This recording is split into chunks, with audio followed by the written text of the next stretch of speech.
जब जुबैदा की शादी हुई तो उसकी उम्र 25 बरस की थी। उसके माँ बाप तो ये चाहते थे कि 17 बरस के होते ही उसका ब्याह हो जाए, मगर कोई मुनासिब रिश्ता मिलता ही नहीं था। अगर किसी जगह बात तय हो जाती तो कोई ऐसी मुश्किल पैदा हो जाती कि रिश्ता मुमकिन न हो पाता। आखिर जब जुबैदा 25 बरस की हो गई तो उसके बाप ने एक ऐसे इंसान से उसकी शादी कर दी जिसकी बीवी अल्लाह को प्यारी हो चुकी थी। उसकी उम्र 35 बरस के करीब करीब थी, या शायद इससे भी ज्यादा हो। साहिबे रोजगार था, हर दिन आमदनी आ जाती थी। मार्केट में कपड़े की थोक फरोशी की दुकान थी, हर महीने 500-600 रुपए कमा लेता था। जुबैदा बड़ी बात मानने वाली लड़की थी। उसने अपने वालिदैन का फैसला मंजूर कर लिया, चुनांचे शादी हो गई और वो अपने ससुराल चली गई। उसका शौहर, जिसका नाम इल्मुद्दीन था, बहुत शरीफ और मोहब्बत करने वाला साबित हुआ। वो जुबैदा के हर आराम का ख्याल रखता। कपड़ों की कोई कमी नहीं थी, हालांकि दूसरे लोग उनके लिए तरसते थे। 40,000 और 3B के लट्ठे, शनून और 2 घोड़े की बौस्की के थानों के थान जुबैदा के पास मौजूद थे। वो अपने मैके हर हफ्ते जाती। एक दिन गई तो उसने चौखट पे कदम रखते ही मातम की आवाज सुनी। कोई ऐसे रो रहा था जैसे अंदर कोई मर गया हो। अंदर गई तो उसे मालूम हुआ कि उसका बाप अचानक दिल की हरकत बंद हो जाने की वजह से खत्म हो गया था। अब जुबैदा की मां अकेली रह गई। घर में सिवाय एक नौकर के और कोई भी नहीं था। जुबैदा ने अपने शौहर से दरखास्त की कि अगर वो इजाजत दे दे तो वो अपनी बेवा मां को अपने पास बुला ले। इल्मुद्दीन बोला, इजाजत की क्या बात करती हो? ये तुम्हारा घर है और तुम्हारी मां मेरी मां है। जाओ उन्हें ले आओ। सामान वगैरह लाने का बंदोबस्त मैं अभी किए देता हूं। जुबैदा बहुत खुश हुई। वो तांगे में गई और अपनी मां को साथ ले आई। इल्मुद्दीन ने सामान उठवाने का बंदोबस्त कर दिया था, चुनांचे वो भी पहुंच गया। घर काफी बड़ा था, 2-3 कमरे खाली पड़े थे। जुबैदा की मां के लिए कुछ सोच विचार के बाद एक कमरा खास कर दिया गया। जुबैदा की मां बहुत एहसानमंद थी और अपने दामाद के अच्छे सलूक से बहुत खुश थी। उसकी जी में कई मर्तबा ये ख्वाहिश पैदा हुई कि वो अपना सारा जेवर, जो कई हजारों की मालियत का था, अपने दामाद को दे दे कि वो अपने कारोबार में लगाए और ज्यादा कमाए। मगर वो तबीयतन कंजूस थी। एक दिन उसने अपनी बेटी से कहा, मुझे यहाँ आए 10 महीने हो गए और मैंने अब तक अपनी जेब से 1 पैसा भी खर्च नहीं किया है। हालांकि मेरे पास तुम्हारे मरहूम बाप के छोड़े हुए 10,000 रुपए मौजूद हैं और जेवर अलग। जुबैदा अंगीठी के कोयलों पर फुल्का सेक रही थी। माँ, तुम भी कैसी बातें करती हो? कैसी वैसी बातें जाने दो। मैंने ये सब रुपए और जेवर इल्मुद्दीन को दे दिए होते, मगर मैं चाहती हूँ कि तुम्हारा कोई बच्चा पैदा हो तो ये सब कुछ उसको तोहफे के तौर पर दूं। जुबैदा की माँ को इस बात का बड़ा ख्याल था कि उसकी बेटी के यहाँ अभी तक बच्चा क्यों पैदा नहीं हुआ है। उसकी बेटी की शादी हुए 2 बरस हो चुके थे, मगर बच्चे की पैदाइश के आसार ही नजर नहीं आते थे। वो जुबैदा को कई हकीमों के पास ले गई। उसने जुबैदा को कई माजून, कई पुड़ियां, कई दवाइयां खिलवाईं, मगर खातिर खा नतीजा बरामद ना हुआ। फिर उसने पीर फकीरों से रुजू किया। टोने टोटके इस्तेमाल किए गए, तावीज और धागे भी, मगर मुराद पूरी न हुई। आखिर जुबैदा तंग आ गई। एक दिन उसने उकताकर अपनी माँ से कहा, छोड़ो इस किस्से को, बच्चा नहीं होता तो ना हो। उसकी बूढ़ी माँ ने मुंह बिसोर कर कहा, बेटा ये बहुत बड़ा किस्सा है। तुम्हारी अक्ल को मालूम नहीं क्या हो गया है। तुम इतना भी नहीं समझती हो कि औलाद का होना कितना जरूरी है। इसी से तो इंसान की जिंदगी का बाग सदा हरा भरा रहता है। मैं क्या करूं? बच्चा पैदा नहीं होता तो इसमें मेरा क्या कसूर है? कसूर किसी का भी नहीं बेटी, बस सिर्फ एक अल्लाह की मेहरबानी चाहिए। जुबैदा खुद अल्लाह मियाँ के हुजूर हजारों मर्तबा दुआएं मांग चुकी थी कि वो अपने फजलो करम से उसकी गोद हरी कर दे, मगर उसकी उन दुआओं से कुछ भी नहीं हुआ था। जब उसकी माँ ने हर रोज उसके साथ बच्चे की पैदाइश के मुताल्लिक बातें करना शुरू कर दी तो उसको ऐसा महसूस होने लगा कि वो बंजर जमीन है जिसमें कोई पौधा उग ही नहीं सकता। रातों को वो अजीब अजीब से ख्वाब देखने लगी, बड़ी ऊट पटांग किस्म के।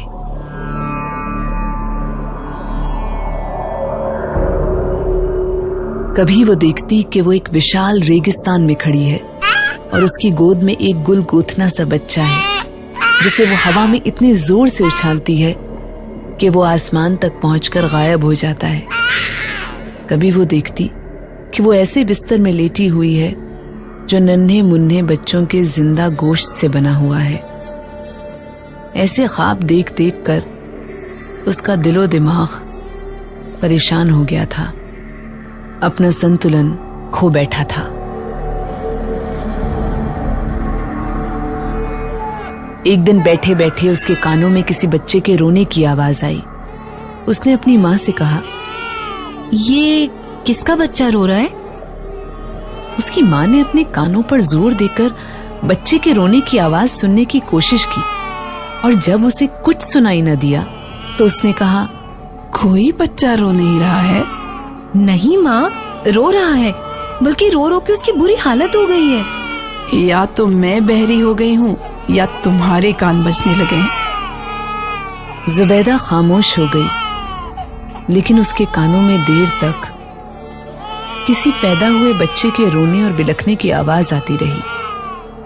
उसने कई बार ये भी महसूस किया कि उसकी छातियों में दूध उतर रहा है, मगर उसने इस बात का जिक्र अपनी माँ से ना किया। जब वो अंदर अपने कमरे में थोड़ी देर आराम करने के लिए गई तो उसने कमीज उठाकर देखा कि उसकी छातियां उभरी हुई हैं। बच्चों के रोने की आवाजें उसके कानों में अक्सर टपकती रहती। वो समझ गई थी कि ये सब वहम है। हकीकत सिर्फ ये है कि उसके दिलो दिमाग पर हर वक्त हथौड़े पड़ते रहते हैं कि उसके बच्चा क्यों नहीं होता, और वो खुद भी बड़ी शिद्दत से वो खालीपन महसूस करती है जो किसी ब्याही औरत की जिंदगी में नहीं होना चाहिए। वो बहुत उदास रहने लगी। मोहल्ले में बच्चे शोर मचाते तो उसके कान फटने लगते और उसका जी चाहता कि बाहर निकलकर उन सब का गला घोंट डाले। उसके शौहर इल्मुद्दीन को औलाद वौलाद की कोई फिक्र नहीं थी। वो अपने व्यापार में मगन था। कपड़े के भाव रोज बरोज चढ़ रहे थे। आदमी चूंकि होशियार था इसलिए उसने कपड़े का काफी जखीरा जमा कर रखा था। उसकी महीना आमदन पहले से दोगुना हो गई थी। शौहर की आमदनी बढ़ने पर जुबैदा को कोई खुशी हासिल नहीं हुई। जब उसका शौहर उसको नोटों की गड्डी देता तो वो उसे अपने झोली में डालकर देर तक लोरी देती रहती। फिर वो उसे उठाकर किसी ख्याली झूलने में बिठा देती। एक दिन इल्मुद्दीन ने देखा कि वो नोट जो उसने अपनी बीबी को लाकर दिए थे दूध की पतीली में पड़े हुए हैं। वो बहुत हैरान हुआ कि वो वहां कैसे पहुंच गए। उसने जुबैदा से पूछा, ये नोट दूध की पतीली में किसने डाले हैं? बच्चे बड़े शैतान हैं, ये हरकत उन्हीं ने की होगी। लेकिन यहाँ बच्चे कहाँ हैं? आप भी कैसी बातें करते हैं? क्या हमारे यहाँ बच्चे नहीं हैं? अभी स्कूल से वापस आते होंगे, उनसे पूछूंगी कि ये हरकत किसने की है। इल्मुद्दीन समझ गया कि उसकी बीवी के दिमाग की हालत ठीक नहीं, लेकिन उसने अपनी सास से इस बात का जिक्र न किया कि वो समझता था वो बहुत कमजोर औरत है। वो दिल ही दिल में जुबैदा की दिमागी हालत पर अफसोस करता रहा, मगर उसका इलाज उसके बस में नहीं था। उसने अपने कई दोस्तों से मशवरा किया। उनमें से चंद ने उससे कहा कि वो जुबैदा को पागल खाने में दाखिल करा दे, मगर पागल खाने के ख्याल ही से उसे वहशत होती थी। उसने दुकान पर जाना छोड़ दिया। वो सारा वक्त घर रहता और जुबैदा की देखभाल करता। उसको ये डर भी रहता कि कहीं किसी रोज वो कोई खतरनाक हरकत न कर बैठे। इल्मुद्दीन के घर पर हर वक्त मौजूद रहने से जुबैदा की हालत किसी कदर दुरुस्त हो गई, लेकिन उसको इस बात की बहुत फिक्र थी कि दुकान का कारोबार कौन चला रहा है और कहीं वो आदमी जो कारोबार चला रहा है धोखा तो नहीं कर रहा। उसने कई मर्तबा अपने शौहर से कहा, तुम दुकान पर क्यों नहीं जाते? जानम, मैं काम करते करते थक गया हूँ, अब थोड़े दिन आराम करना चाहता हूँ। मगर दुकान किसके सुपुर्द है? नौकर है, वो सब काम करता है। वो ईमानदार तो है ना?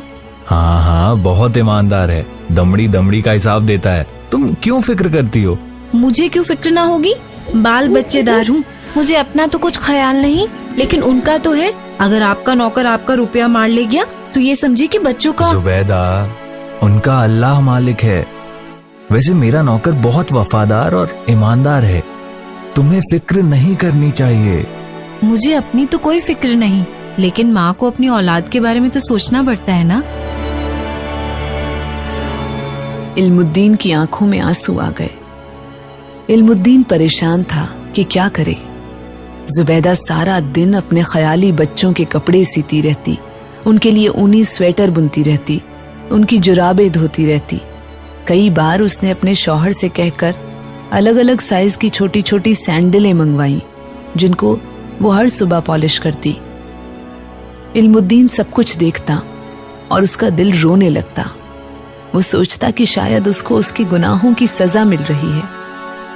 उसके गुनाह क्या थे, इसका इल्म उसको नहीं था। एक दिन इल्मुद्दीन का एक दोस्त उससे मिला। उसका दोस्त बहुत परेशान था। इल्मुद्दीन ने अपने दोस्त से उसकी परेशानी की वजह पूछी तो उसने बताया कि उसका एक लड़की से प्रेम संबंध हो गया था और अब वो गर्भवती हो गई है। बच्चे को कोख में ही खत्म करने के तमाम जरिए इस्तेमाल किए गए हैं, मगर कामयाबी नहीं हुई है। इल्मुद्दीन ने कहा, देखो, अबॉर्शन की कोशिश ना करो, बच्चा पैदा होने दो। उसके दोस्त ने, जिसे होने वाले बच्चे से कोई दिलचस्पी नहीं थी, कहा, मैं बच्चे का क्या करूंगा? तुम मुझे दे देना। बच्चा पैदा होने में अभी कुछ दिन थे। इस दौरान में इल्मुद्दीन ने अपनी बीवी जुबैदा को यकीन दिलाया कि वो गर्भवती है और 1 महीने के बाद उसके बच्चा पैदा हो जाएगा। जुबैदा बार बार कहती, मुझे अब ज्यादा औलाद नहीं चाहिए, पहले ही क्या कम है? इल्मुद्दीन खामोश रहता। उसके दोस्त की प्रेमिका के लड़का पैदा हुआ तो उसने उसे जुबैदा के पास लिटा दिया जो सो रही थी, और फिर उसे जगाकर कहा, जुबैदा, तुम कब तक बेहोश पड़ी रहोगी? देखो, तुम्हारे पहलू में क्या है? जुबैदा ने करवट ली और देखा कि उसके साथ एक नन्हा मुन्ना बच्चा लेटा हाथ पांव मार रहा है। इल्मुद्दीन ने कहा, लड़का है। अब खुदा के फजलो करम से हमारे 5 बच्चे हो गए हैं। ये लड़का कब पैदा हुआ? सुबह 7 बजे। और मुझे इसका इल्म ही नहीं। मेरा ख्याल है दर्द की वजह से मैं बेहोश हो गई थी। हाँ, ऐसी ही कुछ बात थी, लेकिन अल्लाह के फजलो करम से सब ठीक हो गया है।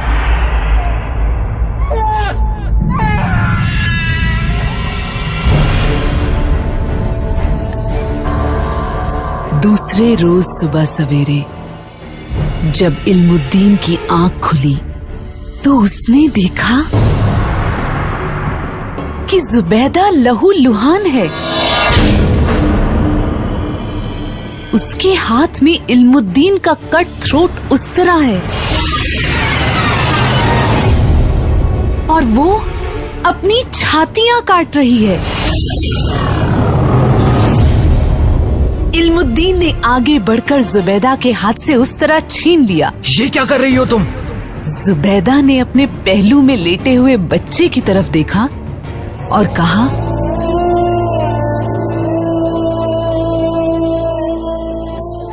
सारी रात बिलखता रहा, लेकिन मेरी छातियों में दूध ना उतरा। लानत है ऐसी।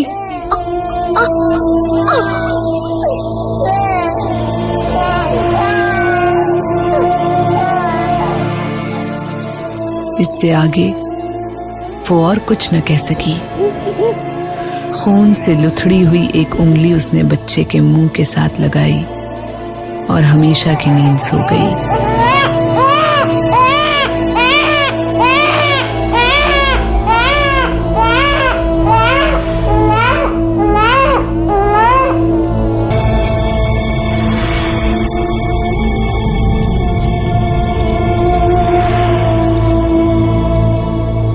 मोहताज है एक औरत की पहचान आज भी। पैदाइश से लेकर मौत तक सर पे बाप, पति, बेटे का साया होना चाहिए, वरना जानी जाएगी एक यतीम, नाजायज, आवारा या बांझ, एक जिंदा लाश।